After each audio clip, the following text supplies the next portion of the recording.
So, welcome and good afternoon, everyone. My name is Sharon Hopper, and I am an implementation coach with the Oregon Response to Instruction and Intervention Project. Oregon RTII is a state funded project providing technical assistance to school districts in all things RTI and MTSS. One of the ways that we do that is through our statewide supports, including special topic modules like this one, done in collaboration with our state's educators. Today, we are lucky enough to have our colleagues Deb and Megan sharing information about accessible education materials and how IEP teams should move through considerations for these tools when developing a plan. Debra Fitzgibbons is the coordinator for Oregon Technology Access Program, OTAP, and regional and statewide services for students with orthopedic impairments, RSOI. Deb carries a master's in assistive technology and more than 20 years experience in providing AT and AEM supports to students in K-12 and higher ed. She supports students and teams across Oregon in the selection, acquisition, and integration of AT and accessible educational materials, AEM, across the lifespan. Deb leads the Oregon AEM cohort in partnership with the National AEM Center to develop a statewide system for provision of AEM to all learners. Megan has been working in special education in Baker 5J School District since 2012 and has served as a special education coordinator for the past 5 years. Before her time in Oregon, Megan taught special education in the suburbs of Chicago. In her current role, she works closely with teachers and students to ensure that all learners receive the appropriate tools and accommodations necessary for academic success. Megan has worked with the Oregon Technology Access Program, OTAP, team and Accessible Education Materials, AEM, cohort grant since 2019. We are thrilled to be partnering with Deb and Megan today. And for those of you who just joined us, welcome. We're so happy that you are here. I'm going to turn it over to Deb now to get started with our time together. Sharon, thank you so much for that introduction. It's a big melting pot of acronyms, isn't it? So we are here to help you to know what those acronyms are, what they mean. And I am thrilled. Today is our second session that we've had for ORTII, Reaching and Teaching All Students. The first in February, we talked about the AIM cohort and basically coming to common understanding of the vocabulary and connecting to the dots. What does AIM, Accessible Educational Materials, really mean? That session is archived, and you are going to be able to go back and review that. And so today, I've already been introduced, so I'll just say thank you for that. Our OTAP and RSOI are both grants through the Oregon Department of Education. Both are housed in Roseburg at the Douglas ESD, and both are on their 36th year of a 2-year grant. So there's some things that have been happening, and we are thrilled to be able to carry that forward. And Megan, anything you wanted to say in introduction?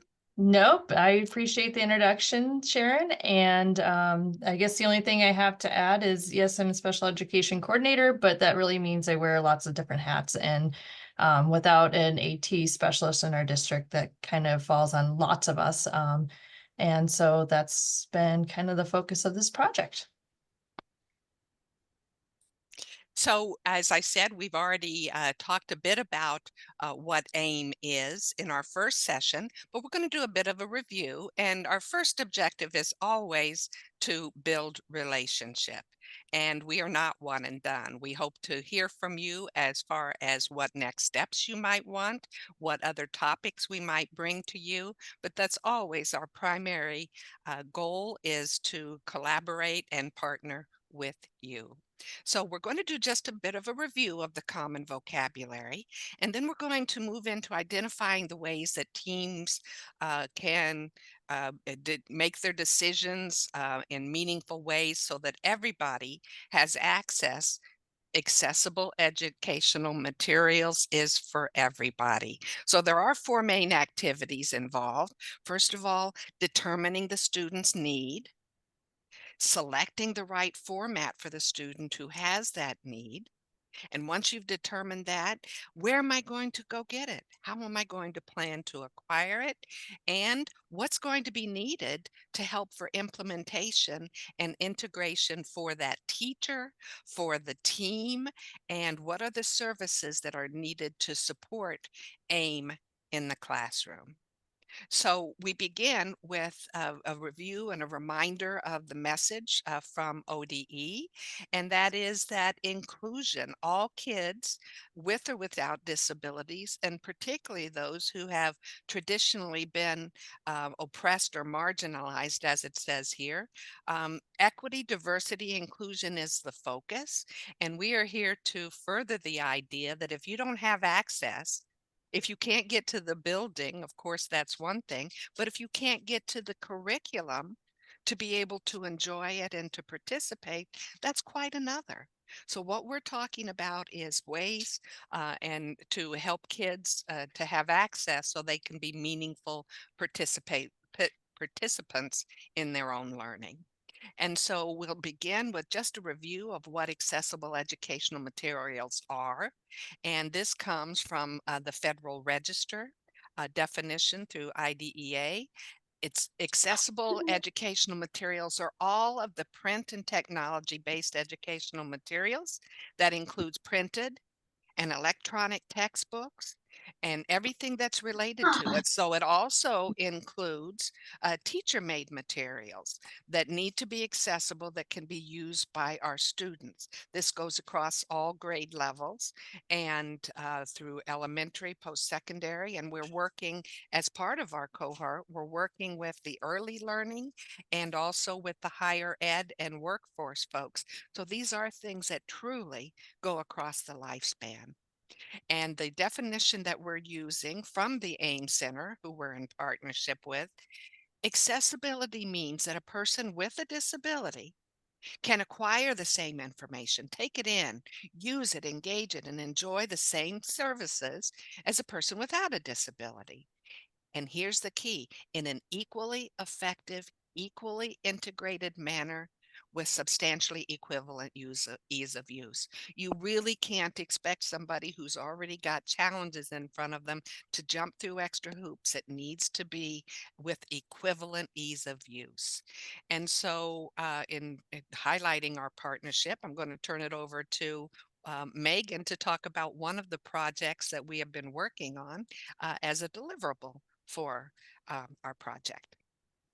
Yeah, thanks, Deb, and thanks for the context for the rest of this presentation. So this guideline, and this will be available in the handouts as well, or in the presentation. There's also a link here on the screen. This is the work that the AIM cohort that we've been part of this project for a few years now.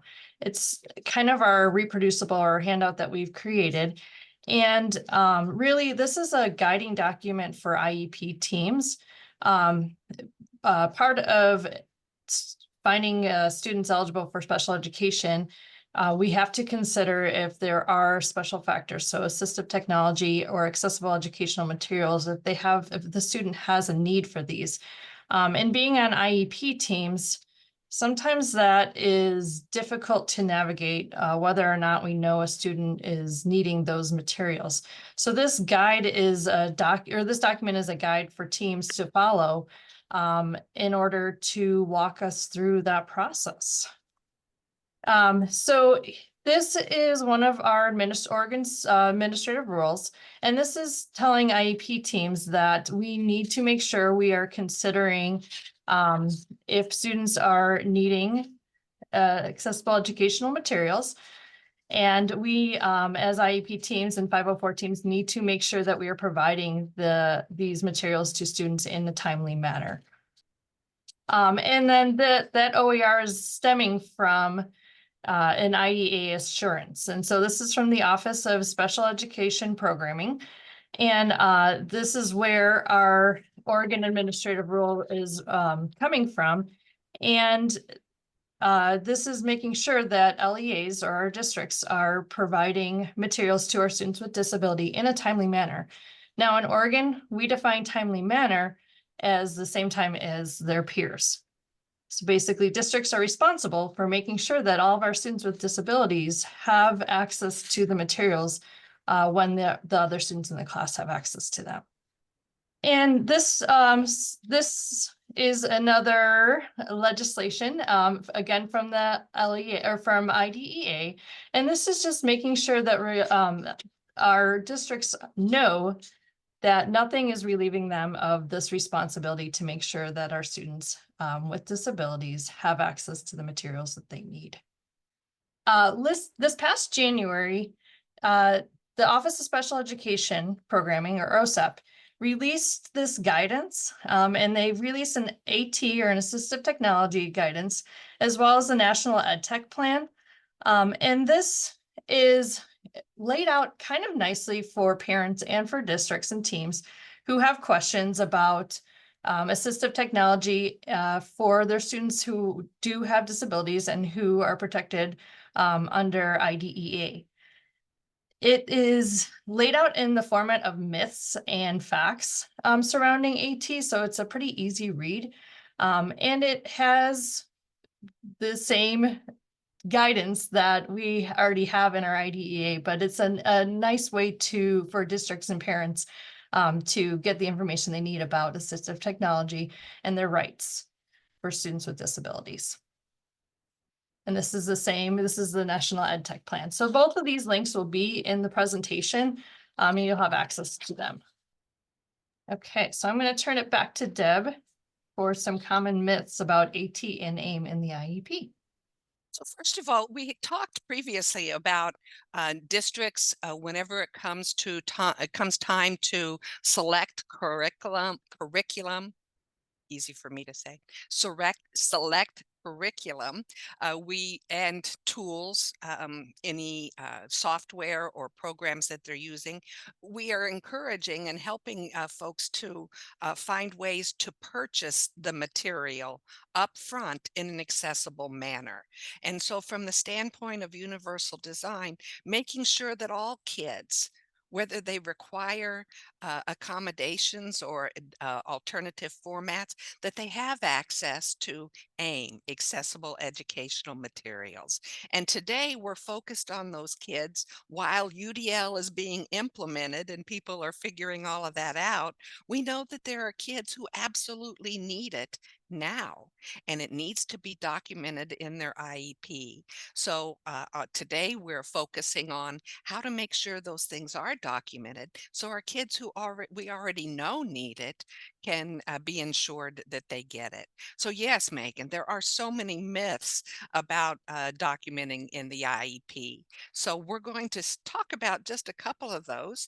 And if you have any that stick in your mind that you've heard before, we welcome you to type those in the chat box or mention them as well. And the first one that we're looking at, if you do UDL, Universal Design for Learning, you won't need AIM. Wrong. UDL, Universal Design, is really what that tier 1 level of support is. Everyone needs to have accessible educational materials as part of that. But that does not mean that just because you provide it, that there are not those who need it. And so if everyone is getting it, great, but those who absolutely require it, it does need to be documented in their IEP because it is a requirement. For some of us, it may be that we just kind of prefer listening to it or following along with it in a digital format. But for those who require it, you still need to ensure that AIM is there Of course, purchasing it is the best way, but somehow it is still our responsibility, even if it's not purchased that way up front. So if you do UDL, you will still need AIM. Another common myth is that there's no place in the IEP for us to be able to document it. There's no form for that. And that's not true either.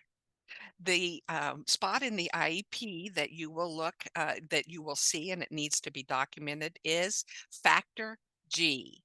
And Factor G, we're going to show what that looks like in just a moment, but that's where it needs to be documented. Now, you're going to find, and we'll say this a couple of times, that some of the 10 to 12 different IEP systems across our state do not have Factor G.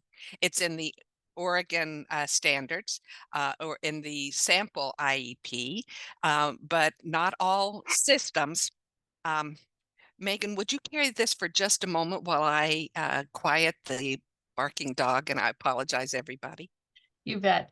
Yeah, so what Deb was referring to is that there are some paperwork systems out there that districts use that don't consider that last factor, that factor G. And again, we'll show that in a minute. But the ODE sample paperwork that they have on their website does include that factor G. And it is a requirement from our OERs to consider that. And so we will kind of get it. We'll look at that section in the IEP in just a minute, but even though it's not in every paperwork system, we still have the obligation to consider it for our students. And you have options, and some of your districts may already have policies, but we're going to touch on that in just a moment. So if you have included AT in an IEP, you don't need to talk about AIM. Again, far from the truth, because assistive technology and AIM, we've discovered, really kind of go hand in hand. If you have accessible materials, well, then likely you're going to need technology to be able to interact with it. It needs to be interoperable. So sometimes it's going to be instructional technology that everybody has that might have tools to be able to listen to it. Now, what's the difference between instructional and assistive technology? Well, I'm glad you asked, because there is a difference. Assistive technology, well, instructional, let's say that everybody in the room has the same setup. They're all using an instructional technology. Now, what happens if I take that tool away from everybody in the classroom? That student who does not have Plan B, if they're expected to be able to read something and they don't have the technology anymore, then for that student, those tools are assistive technology. So it's just a fine distinction. But if that student, if there are tools that work for them, regardless of whether everyone else has it or not, it still needs to be documented. What's the purpose of an IEP? It's to document and give a roadmap so teams understand what this student requires. We may know that if they're in the same room with us, but then we know if they move to the other side of the state, somebody's going to have to start all over if we didn't do a good job of documenting. So if you've included AT, yes, you still need to talk about AIM because they're part of the same conversation. So last myth that we'll touch on before we move forward is if everybody has it, it's not AIM. Again, accessible educational materials. It is, regardless of who's using it, they're accessible because of their nature and that we purchased it that way. But if somebody requires it, again, it is AIM and it does need to be documented as part of the student's roadmap. So now, Megan, I'm going to turn it back to you so you can tell us some of the specific activities the IEP team needs to consider. You bet. So this slide here has a ton on it, and we're really going to the next about, half an hour, 45 minutes. We're really going to dive into each of these pieces. But this is just an overview of the obligations of that IEP team. We're going to have these conversations. I've been in lots of meetings where we have these conversations throughout the meeting. Sometimes needs change for a student. And so we know that there's a need beforehand and we can delve into some of these pieces. But really, this is talking about we need to review what the needs and strengths are of a student before we go into that meeting and base it on data. And then each section of the IEP is going to reflect the student's needs. So our goals, our services, are the special factors. They're all going to tie in to those students' strengths, needs, and how their disability impacts the progress towards grade level material or towards their success in school. So I'm going to go on to the next slide, Deb. And this is where we're going to really dive into making those AEM or educational material decisions. And this is the second page of our guidance. And this is the nice part about this document too, is that there are videos and links for teams. So as you are going through it, and your team is at a point where we're saying, okay, we have our IEP or 504 team together, and now we need to make decisions for a student to see if they need accessible educational materials. There are links on here that will support you through that process. And there are videos if you need to see some videos on how it applies for your team. So let's go into the special factors. And this is what Deb was referring to before. There are 6, or sometimes in the state in Oregon, we look at 7 different special factors. And assistive technology and accessible educational materials or accessible formats are 2 of those factors. So those would be factors F and G. This is what Deb was referring to earlier, where not every district has a paperwork system, those electronic paperwork systems that will recognize factor G on it. Some of them are more nationally known and they leave that off because not every state considers that. So I'm going to go on to the next slide. This is a copy of the ODE sample paperwork form. So this is your special factors page, and this can be found on the ODE website. And this is generally what teams are responsible for considering during an IEP meeting. So if you look down towards the bottom, you'll see factor F says, does the student need assistive technology devices or services? And again, this is where your team has gone through and looked and saw those needs and considered if assistive technology is appropriate for the student. And if you mark yes, well, then we're going to define that in the IEP and what that's going to look like. And then factor G down there is highlighted because this is the one that is sometimes left off of your paperwork systems. But just because it's left off doesn't mean that we could ignore it. So we're going to go to the next slide. It's highlighting that one again. So it says, does the student require one or more specialized formats? Braille, large print, audio, and or digital text. So those are the specialized formats of educational materials because of blindness or other disability prevents effective use of the standard print materials. And it's funny, I've been in lots of IEP meetings in the past where teams see the words Braille or large print, and then they also see the words blindness.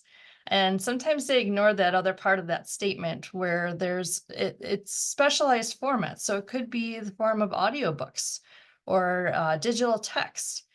And some of those other pieces, this one also says other disabilities. So we forget sometimes that the student could have a learning disability and still need specialized formats. A student could have a motor impairment that requires the use of specialized formats. So many times teams like to skip over this one and they see the word Braille and blindness or visual impairment and they say, oh no, that doesn't apply to my student. But we really need to do a good job of making sure we're considering factor G for all of our students as well. And this is just a reminder that although it's not in every district's IEP system, we're not relieved of the responsibility. We still have to consider that and document that in the student's IEP. So here are some, oh, go ahead, Deb. Well, I think this one was mine, but Oh, yeah, you are, you're right. if you, and it's quite all right. When an IEP team, just some of the questions as we've been working through this AIM cohort and developing materials and starting to train more on them, some of the frequently asked questions that we get: when an IEP team considers AIM, what data should be used to decide the student need?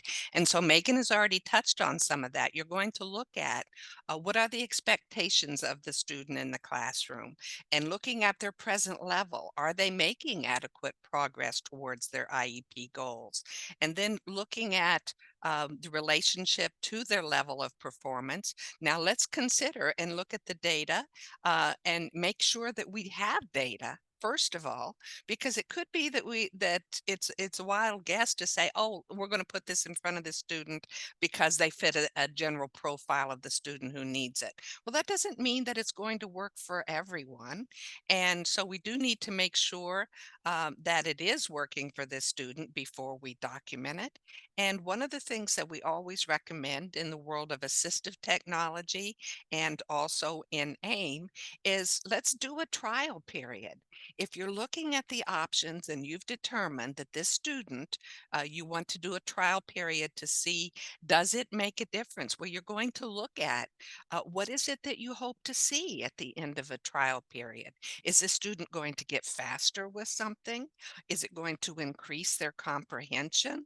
And then taking the data through the trial period to see if what you anticipated would happen is actually what happened. So taking that data and then discussing it with your team, if it is something that's going to move your student forward, then AIM is something that might help that student, and it needs to be documented.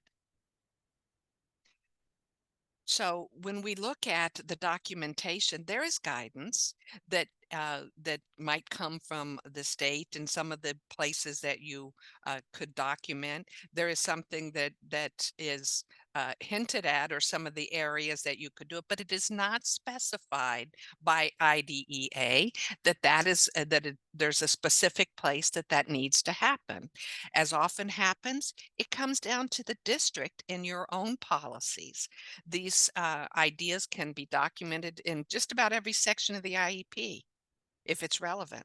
So is there a hard, fast rule on how it needs to be documented? Well, hopefully there is within your district and guidelines. Generally, it's best practice to write features that are needed rather than the actual format, because those things change, particularly if the book changes and it's in a different format, and taking a look at that it's in hard copy and it's in available in accessible EPUB format. Well, those things are not always going to be the same, but if you can write down what is it that the features that this student needs. Do they need something that they're going to be able to use with their assistive technology that highlights it as they go along? Are they going to need to dictate their answers into a worksheet? And so you don't necessarily need to be specific, but certainly writing down the process so that the team is on the same page for the student's roadmap. So guidelines are important. We have them at federal and national, some guidelines and suggestions, but they are important to assist IEP teams in where and how to document. Continuity across the agency really helps people know what they're looking for, and it helps to ensure that this student is considered in the same way as this student. And when we are talking about the processes and helping other team members, including family, know what those processes are, guidelines are important. And so when we look at the guidance as their specific components, here are some of the many places that that AIM and assistive technology can be documented. If you look at the first one here, of course, summary of evaluation results, and what that trial period might have looked like. Not everyone does a formal evaluation. Sometimes it's something that's that is trialed in the classroom, and you're seeing the results. But the present level is a place that, even if it's not in listed a factor G in your IEP, including it in the present level is an acceptable place. If you've marked assistive technology, it can go along with that in the present level. Of course, special factors, if it happens to be there. Now, not everybody's going to have a goal around AIM, particularly in the early days. Of course, it could be that there is a goal to learn how to use it. We can't just put accessible materials in front of a child and have them by osmosis know what to do with it. There may need to be some goals around learning how to use it. And of course, the aids and services, modifications and supports are a good place. But we also, if you've got a student and they're using something all year long, then when it comes to state assessment time, they can have the same tools available to them through the assessment. And those things need to be documented, and you need to do those ahead of the state assessment, because they need to be, it needs to go through a process.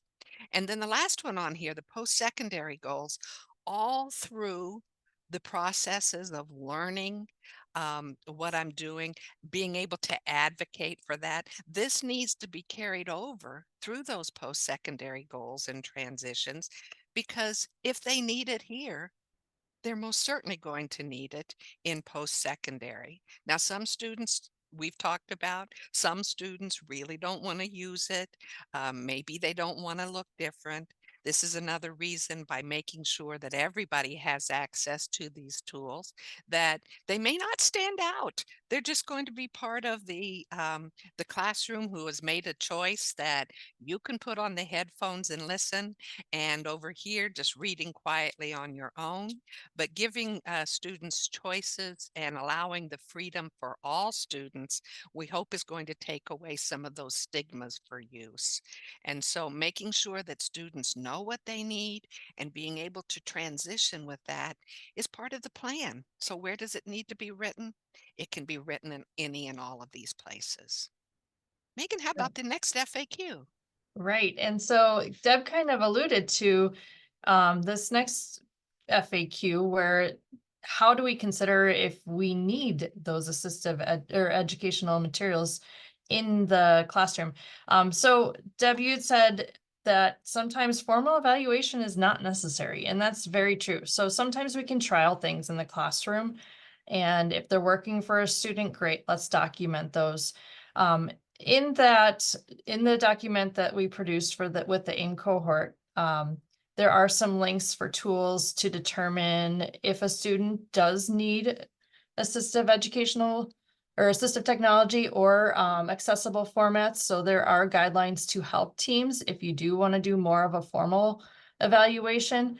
But not every district is going to have somebody with that capability or that time. So trying things in the classroom and documenting the need is acceptable as well. And really what it comes down to is making sure that there are guidelines and processes in your district. So I'm going to go to the next slide. We need to make sure that we have a standard process in our district, and you can look at many different places for that process. So we, as a special ed department here in Baker City, we have our process that meets all of our federal and state guidelines. We need to make sure that it is reflected in every one of those, or at least some of those sections that Deb just highlighted. And that we are monitoring students to see if their accessibility features are going with them and their assistive technology are going with them when they make those transitions. Deb, I think this one is yours. I think you're right. This is me. Thank you. Our next FAQ, how should it be written into an IEP? And we've already talked about the fact that nothing is really spelled out for you, that the district that you're in really, it can be slightly different than the district that Megan is in. And the important parts are that you have consistency, as we've said, consistency across your students and your system. And if the team has decided how should that decision be documented? Well, you're going through a process where all of the right voices are at the table, and making sure that you have integrity in the systems, the processes that you've used to get there. It can be documented again in so many different ways. Well, under what circumstances should they have specific goals? Talked a bit about that, because it could be that there's additional training that is needed. Just because a student has an accessible document on their computer or on their iPad doesn't mean that they necessarily need to know, or that they necessarily know what to do with it. There's different features that might be in their assistive technology that helps to highlight things, to gather highlights. There may be a dictionary that's part of the tool that you can click on the word and have it read aloud. So there's lots of different features and skills that a student might need. And at least initially, sometimes there needs to be a goal around learning how to use it. And when should the use of AIM be listed as an accommodation or supplemental aid? When the student is deemed to require it. So it needs to be listed in, and it can be in either of those places, but it needs to be listed if it's a requirement, so that we can make sure that all of the team knows the plan and that they can be on board with it. So as we look in the next page, this is page 3 of that document. It just kind of models and follows along with the conversation and the steps that we're having, of course. But page 3 is all about the documentation. As Megan mentioned, you're going to be able to click on the QR codes and it will take you to videos. We have done a series of it's called AIM for Inclusion, and we have considered the consideration. We've considered how it's documented. And so as we put together these videos in support of these places, we added them to the document. So state and local agencies provide guidance. Well, this is a place where you're going to see an IEP, or going to see a video that can support your understanding of that. So if a learner needs it, excuse me, the team records in the plan the specific format. Now that can change again when depending on what book it is that you might be using. Different format might be used. But it's also true that a student's needs might change over time. So when they might need more supports or things that are built into a format, it could be that over time you take a look at it and the formats may change. So right now it could be that it's an audio book that they're using, but that could change in the future. Individuals responsible for acquiring, it is important to identify whose role it is to do these things. If you come out with a plan that says, yes, the student is going to get their material and they're going to live happily ever after, wouldn't that be nice? But somebody's going to need to get it for them. They're going to need to search and see where it is if it's not already available digitally.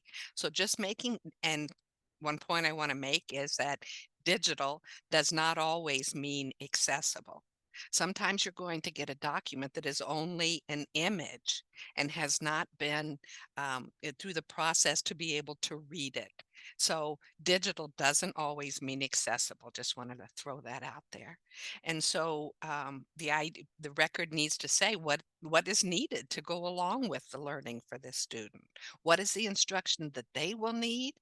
And then if you look at the last one on here, whether the format will be used in the learner's home. So one of the things that you're saying is if this student needs to do their homework at home, well, is that technology going with them? And is the format that that student needs available on that technology? And what else? We need to know, does the parent need training to be able to help support that student in their home environment? So they could be different on where AIM is documented depending on your district. We're happy to answer questions or field suggestions for that. But when AIM is meaningfully incorporated into the student's IEP, it's just more likely that it's going to be integrated and that people are going to know what the plan is. So documentation is what's really important, regardless of exactly where your team and your district decides it should go.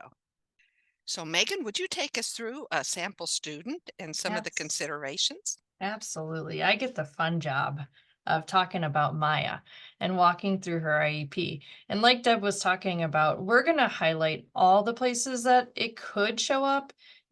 Your district may not put it in every one of these sections, but I'm just going to give you some sample language and some idea of what it can look like in the student's IEP. So I am going to read part of this so that you know about Maya. She is a 14-year-old and she's in 8th grade. In the 5th grade, she was identified as a student with another health impairment because she has ADD. And her first IEP was developed back in 5th grade. During her freshman year of high school, she had trouble attending to the reading tasks and would often express a lot of frustration.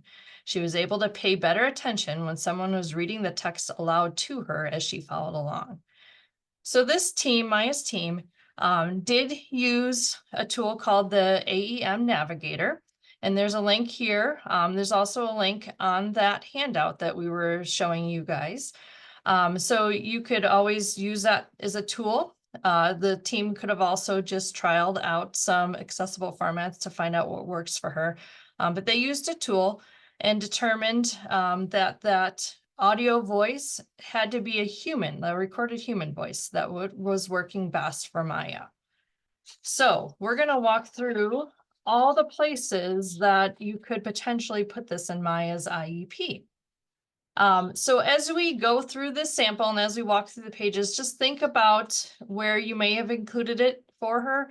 Also think about, this is not the end all be all. This is just one sample. So you can think about other places and different language that you may include in Maya's IEP. Okay, so the first place that we said it could show up is a summary of her evaluation results. So this would be in your eligibility report. And it could also show up in your present level sections when we're talking about the most recent evaluation. So here we're talking about what Maya needs. We say just the facts that she's an 8th grader.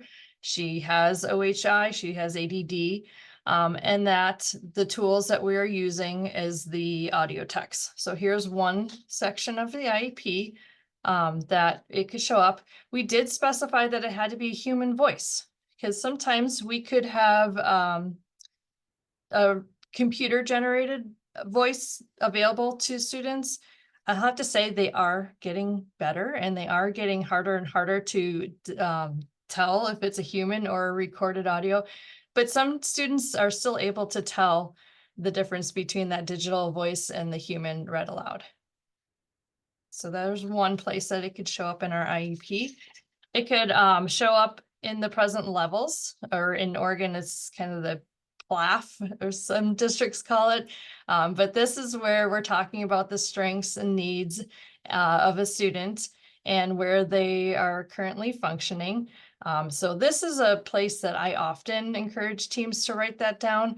It's kind of the snapshot of the student. It's where I tell teachers you're going to find the bulk of the information about a student. It's kind of their resume or their profile. So here's some language to help teams for including that in the present levels. Next section we can look at is the special factors. Those are that F and G considerations that we need to make. Some paperwork systems may allow teams to elaborate once they click yes or no on the special factors. I know not every electronic paperwork system will allow for a team to put notes. After that, ours just we click yes, and then we have to make sure that we're documenting it other places in the IEP. But again, for Maya, we would click yes to F and G in the special factors consideration. We can also talk about goals for Maya. Here's some sample goals that you can include for a student who is using that human audio text for her read aloud. And again, these are just samples. You could look different. It could look something like we're going to increase our reading ability or our work completion. Those are sometimes some of the goals that we write in IEPs. But again, just some sample text for you of the annual goals. Next place it could show up is your services page. So for this one, we talked about all the different accommodations that Maya would need, as well as the training and support that her staff and her parents would get. So those were all documented in there. You could see down, hold on, Deborah, really quick. You can also see that the team included things like headphones, because she's going to need to listen to that text without disturbing her peers. So you want to consider that it's not just the digital text that she's going to need access to, but there's going to be other tools that she needs in order to receive those accommodations. And so we've been documenting those in several different places. We also, like I said, want to make sure that we're including that training and the ongoing support. I think Deb alluded to that as well. And we can't forget the whole team. So that includes your parents as well. The next place that we're going to document any assistive technology or accessible formats is that statewide assessment. So if a student has been using tools or accessibility features all year long, we do want to make sure that they have access to that when they take that statewide assessment. So we're going to consider those tools and add those as accommodations onto that section of the IEP. And finally, Deb called attention to this earlier, but we want to make sure that we're considering any tools that a student is using when we're creating transition planning. A lot of times these plans, our IEPs and 504s, will follow a student into the workplace or into further education. So we want to make sure that both the student is aware of what they need, but also that we have it documented so that if they do need those tools continuing, they are aware of it and that it is available to them. So which section, I was just going to say, so which section it falls into is not as important as that it is documented and that the teams are aware of what those tools are that a student needs. And not only the teams, but that team includes the student themselves. So they need to be aware of the tools that they're using and they're needing so that they could advocate for their availability. I'm glad that you mentioned advocate, Megan, because another one of our projects that I hope we can share in an upcoming session is the self-advocacy guide that we have created for students, where it helps them go through what skills they're going to need, do a bit of self-evaluation on where they think they are, and it gives them something that they can now start practicing and advocating, because those are the skills they're going to need all the way through. Sometimes in the documentation, some of the team members may not be totally aware of what that means. Well, we hope that changes with our awareness and education. But even still, at some point, the student may be the one who says, wait a minute, I did not get my material at the same time as my peers. So advocacy is another one of those components. We'll share a little bit more with you in the future.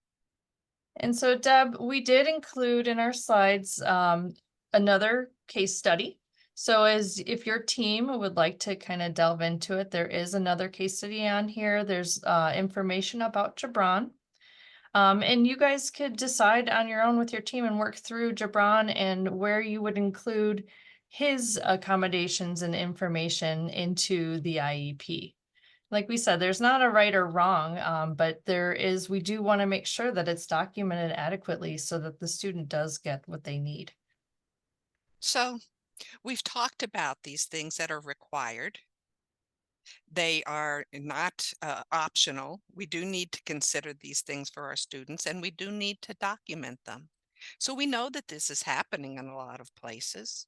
We still got work to do, but I want to encourage you to think about, well, what is it that keeps people from seeing the mention of AIM in the IEP? So feel free to type your thoughts into the chat box to share them with us. But some of the things that we've heard in response here is that, as Megan said, well, maybe they didn't realize because they look at the student and they say, well, this student's not blind. Well, this isn't something that I need to be paying attention to. So part of it is a lack of understanding of the importance of AIM. So some of these things are going to roll back. Do we need to have training or at least awareness of AIM for everybody across the district? I think that everybody has a role. And I believe and we know that people have a role, from the administrator who oversees it to the IA who might be helping to get it set up for the student, to the student themselves, and to the family. So what keeps it from happening? Um, just a lack of awareness of what they need to be looking for when they look in the IEP. So again, if you have other ideas on that, what keeps them from seeing the mention? Uh, Maybe they're new to the IEP process, but the importance of it, we cannot stress enough. If you have a student and they don't have what they need, some of the outcomes from that is the world is passing them by. They're not engaged, they're not able to interact, and they're not getting the full benefit of their education. And life is a participation sport. We want our kids to have the tools that they need and that they are documented while they're with us and even beyond. So the fourth and final page that we're looking at in our 4-page document is some of the resources. And so on this page, you'll see that we first talked about your own LEA, looking to see what is the policy and procedures. Is it something that is in your on your web page that you can point to say, yes, we are all about accessibility?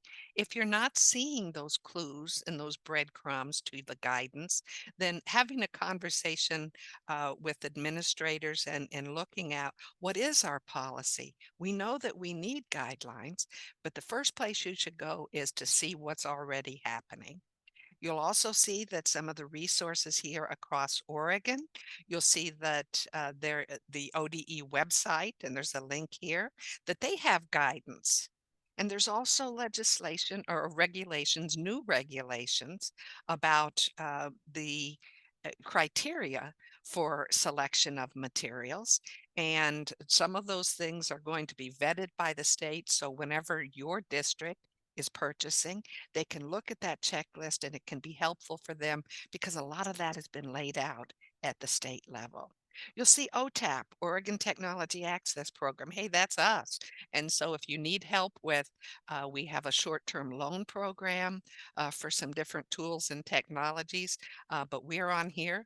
You'll see that there is a toolkit now, the Educational Instructional Materials toolkit coming from ODE, just a few of the things that are on here. And I'm going to draw attention to the Oregon Open Learning Hub, the AIM materials, but you may think, well, I can't be responsible for getting Braille. I don't know anything about it. Good thing is you don't have to. The OTMC is the ones that you would contact, and you need to do it early because for Braille, it can take as much as 7 months to get the Braille transcribed depending on the text. So also a link here for testing administration. Some of the terms that you may be familiar with, Bookshare is a repository. There's some different information and samples from other states. When Megan mentioned that the student needs material in human read format, Learning Ally is one of those. Project Gutenberg you might be familiar with, but these are some of the resources. And I want to point out the OER Commons is an international site really that is open education resources. The Oregon Open Learning, they have a hub, and then our Accessible Educational Materials Hub falls under that. So I'm going to share the link with you. But you'll see materials, legal procedures. You'll see a lot of resources in these areas. We are creating our videos topic specific got one coming up about from our state assessment person, and he's going to be talking about AIM and state assessments. It's going to go in here. You'll look at student advocacy. That's where you'll find our guide. You'll see transition. We did a session with workforce development, higher ed, and with adult supports. You'll also find your school library is an amazing resource. So these are all things that are housed within the OER Commons. Phew, we shared a lot of information, and I hope that it was all clear to you. If not, or if you have additional questions of us, we have included our information where you can reach out. We are happy to answer you through email, of course. We are happy to jump on with you and your teams to answer any of these questions. So I'm just going to stop sharing. And I think that we have just a couple of minutes left. But if you have any questions that you would like to pose to us, this is a great time to do it.